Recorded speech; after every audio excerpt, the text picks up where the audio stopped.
Dëbimi 6 shtetasve turq 7 vjet më parë pati shkaktuar një prej reagimeve më të mëdha në publik për mënyrën se si u dorëzuan Turqisë brenda ditës.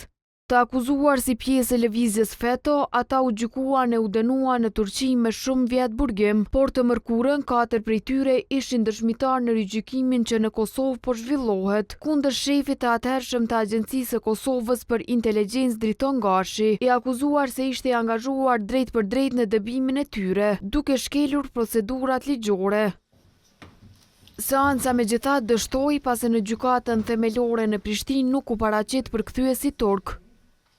Mungesën e përkthyesit gjykata do të kretë në intervalin kohë prej 2 ditëve në qoftë se njëti nuk ka shtuar mos prezencën e sotme në gjykatë, atëherë do të ndërmerren veprime procedurale. 4 turqit ishin ftuar në rigjykim të rastit Gylenistët si dëshmitar të prokurorisë.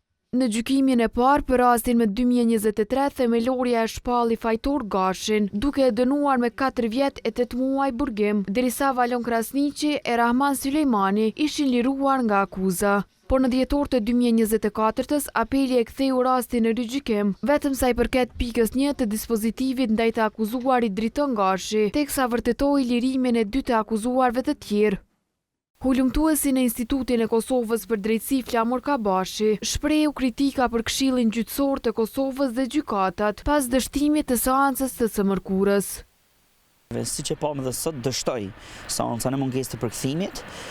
Kjo është një farë lloj zhgënimi, kështu një farë lloj cenimi besimit të publikut në çështjen e zhvillimit të proceseve gjyqësore në mënyrë në një kohë sa më të shpejtë dhe drejtë. Sistemi gjyqësor i Republikës Kosovës duhet bëjë çmos që këto dështime të eliminojnë në tërësi dhe të mos vijë dështimi një seance në këtë formë. Helmi Ashari, ish avokat i popullit, u shpreh se dëbimi 6 shtetasve turq ishte në kundërshtim me të drejtat e njeriut.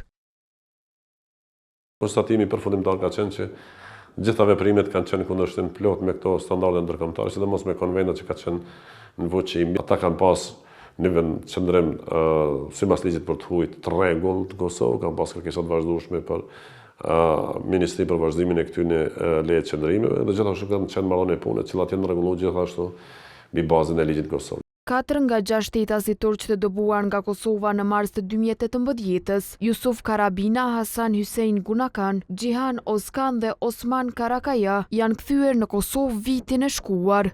Mustafa Erdem e Kahraman Demirez janë ende në Turqi.